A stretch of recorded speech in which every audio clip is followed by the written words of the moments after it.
गतिज ऊर्जा। इंग्लिश में क्या बोलते हैं? बोलो। Kinetic energy. फिर देखो वहां पर क्यों हो रहा है? मजाक करोगे? क्या पढ़ रहे हैं? Kinetic energy. क्या पढ़ रहे हैं?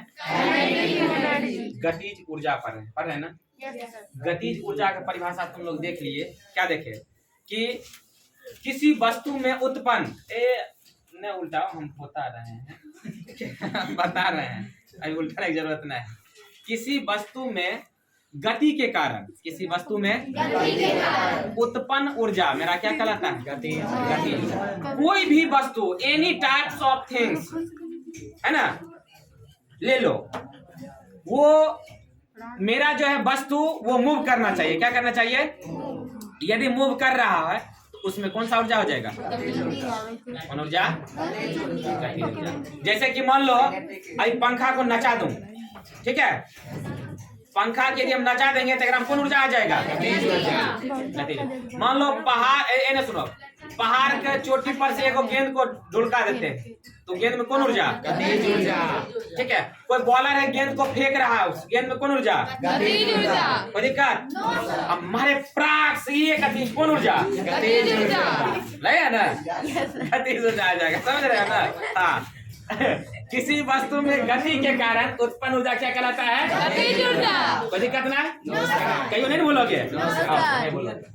अब देखो गतिज ऊर्जा का सूत्र होता है, सुनो, हाफ mv²। क्या होता है?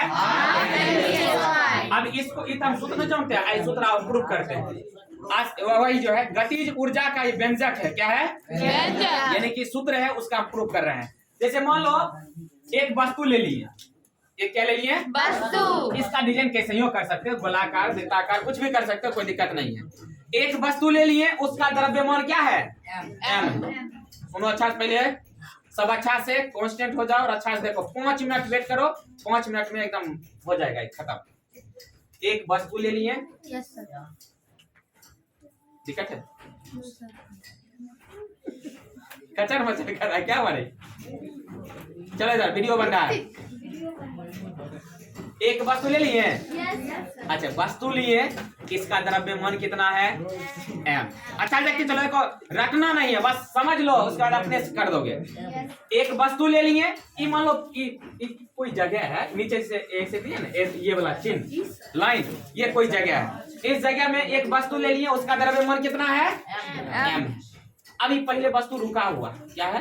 रुका हुआ। आप लोग जानते हैं कोई वस्तु यदि रुका रहता है तो उसका प्रारंभिक वेग, जिसको u से सूचित करते हैं, उसका मान 0 होता है। क्या होता है? 0। प्रारंभिक वेग क्या हो गया इसका? 0। अब क्या करते हैं, एकरा पर एक बल लगाते हैं। क्या लगाते हैं? बल। इस वस्तु पर लगाएं धक्का, बल दिए। पहले इस वस्तु का स्थान A पर था। कहाँ पर था? A पर। अब जैसे इस वस्तु पर बल लगाएं तो ये A से टुहल के कहाँ पर आ गया? B पर आ गया। द्रव्यमान में कहीं कोई परिवर्तन नहीं होगा, जितना भार यहाँ पर उतना भार यहाँ पर। सिर्फ बल लगा तो आगे की ओर बढ़ा, कोई दिक्कत नहीं। अच्छा, जब यहाँ से धक्का मारे तो यहाँ पर आया तो इसके द्वारा तय की दूरी भी होगा कुछ, यहाँ से यहाँ तक या कुछ डिस्टेंस ट्रेवल किया।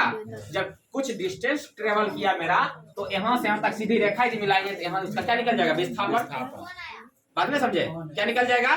विस्थापन। काट दो लौटा। S मतलब विस्थापन, S मतलब विस्थापन, ठीक है? कोई दिक्कत? अच्छा आप देखना, ध्यान देना। अब सब समझ गए ना? पहले वस्तु रुका हुआ था, बल लगा, वस्तु आके कहाँ गया? B पर आ गया। पहले A पर था, कहाँ पर आ गया? B पर। एक प्रारंभिक वेग क्या था? U था, मतलब U मतलब 0 हो गया। 0 हो गया ना? U है लेकिन 0 होगा, लेकिन अंतिम वेग V हो जाएगा। अंतिम वेग को कैसे सूचित करते हैं? V से। यहाँ तक कोई दिक्कत? बस यही चीज को यहाँ पर भाषा में लिख दीजिए। माना F द्रव्यमान की एक वस्तु है जो बिंदु A पर विरामावस्था में है। कौन अवस्था में? एकदम बिल्कुल रुका हुआ है। क्या है? रुका हुआ। A पर क्या हुआ है? रुका है ना? बिंदु A पर क्या है? वस्तु रुका हुआ। इस वस्तु पर बल F आरोपित की जाती है। अब एकरा पर कथी लगाया जाता है? बल। कौन बल? F बल एकरा पर आरोपित की जाती है, जिसके फलस्वरूप यह वस्तु बिंदु A पर से बिंदु यह वस्तु बिंदु बी पर क्या होता है, पहुंचती है और इस दरमियान विस्थापन एस होता है। जब एक बल लगा तो ये बिंदु बी पर पहुंचा, कहाँ पहुंचा, बी पर पहुंचा, और जब बी पर पहुंचेगा, कहाँ पहुंचेगा, बी पर पहुंचा, तो इस दरमियान एक द्वारा क्या तय की दूरी हुआ, यानी कि उसको जब सीधी रेखा से मिलाएंगे सीधी रेखा से, तो विस्थापन हो जाएगा, तो उसका विस्थापन क्या होता है, एफ होता है। अंत में इसका वेग भी हो जाता है, अंत में इसका क्या हो जाता है, वेग भी हो जाता है, और इसके साथ उत्पन्न त्वरण ए है। इसके साथ उत्पन्न त्वरण क्या है, इसमें कुछ जैसे चलेगा कुछ उत्पन्न त्वरण भी होगा, तो उसका त्वरण का मान क्या हो गया, अच्छा लिख दिया। चूंकि शुरू में वस्तु रुका है, शुरू में वस्तु क्या है, इसलिए प्रारंभिक वेग 0 मीटर प्रति, कोई दिक्कत, कोई हल चल रहे ना। अब हम सब पिछुड़ का सूत्र का प्रयोग करेंगे। देखो अब हम लोग जानते हैं किया गया कार्य, किया गया डब्लू, डब्लू बराबर सूत्र हम लोग जानते हैं, ताजा ताजा पढ़ रहे हैं। समीकरण समीकरण कोई दिक्कत नहीं, तन पीछे देखे, तन पीछे आराम से, हाँ ए चला गिरधारी लाल, तन पीछे बोले तन अच्छा देख लेने के लिए बार सब और ठीक है ना, तन पीछे हम कथी बोले देखने के लिए, हाँ तन अच्छा से सब ठीक ठाक है ना, व्यवस्थित, हाँ चलो देखो इधर, ये समीकरण क्या मान लिया इसको। अब आते हैं इस सूत्र के लिए पढ़े हैं, बड़ा लिखा है सूत्र, वी स्क्वायर बराबर यू स्क्वायर प्लस, देखो वी स्क्वायर नहीं है, यू का मान कितना है, 0 के स्क्वायर प्लस जो कहते हैं हम वी स्क्वायर, एक का स्क्वायर 0 ना होगा, जो कहते हैं 0 में जे चीज को जोड़ेंगे वही चीज बन जाएगा, बन गया ना। एक एस के मान निकालने क्या कर मान, ये 2 एक गुना हमने है, इन्हें कथी बदलेगा, इन्हें भाग बदलेगा, तो वी स्क्वायर ऊपर और 2a एस के मान कितना है, वी स्क्वायर बटा समीकरण, दिक्कत नहीं ना।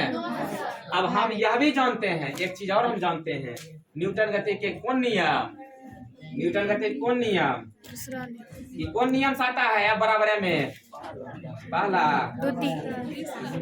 तीसरा, दूसरा बोल दो, दूसरा के दिल छोड़ दिया, दूसरा बोल दिया ना, 3 बार नहीं है, 1 2 3, कोई एक बोलेगा, एक कोई 2 बोलेगा, कोई 3 पकड़ा जेबे करेगा।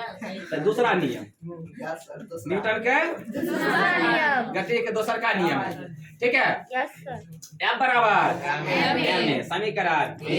अब सुनो, ई हो गया एफ, ई हो गया एस, ये दोनों को मान निकाल लिए, आज दोनों को उठाएंगे और एक में जाकर फटेंगे नहीं, समीकरण 1 से, समीकरण 1 में की लिखल, डब्ल्यू बराबर कैसे निकाले है, एफ का मान निकाले, एम ए गुने एस का मान निकाले, कोई दिक्कत, ए से ए क्या हो गया, बगल में लिख दिया हूँ समीकरण 2 एवं समीकरण 3, मतलब ये दोनों को मान एक में विस्थापित किए हैं, कोई दिक्कत ना, विस्थापित मतलब स्थापित किएंगे, सॉरी हो गया, विस्थापित मतलब हटाना हो जाएगा, ए क्या हो गया, कट गया, एम बी स्क्वायर और नीचे हम कहते हैं बोलो, एकरा हाफ नहीं लिख सकते, ई भी सेमे है, ई भी सेमे है, खाली 1/2 बाहर कर दिए, एम बी स्क्वायर लिख दिए, कोई दिक्कत। अच्छा बाबा ये क्या डबल होता है कि कार्य, अच्छा वो जो काइनेटिक ऊर्जा जो पर है, ऊर्जा की है, कार्य के रूप हुआ, यानी कि किया गया कार्य, किया गया गतिज ऊर्जा के क्या होता है, बराबर, जो किया गया कार्य होगा वो गतिज ऊर्जा की होगा, इसलिए W बराबर गतिज ऊर्जा काइनेटिक एनर्जी बराबर 1/2 mv, ये तो क्या करना था,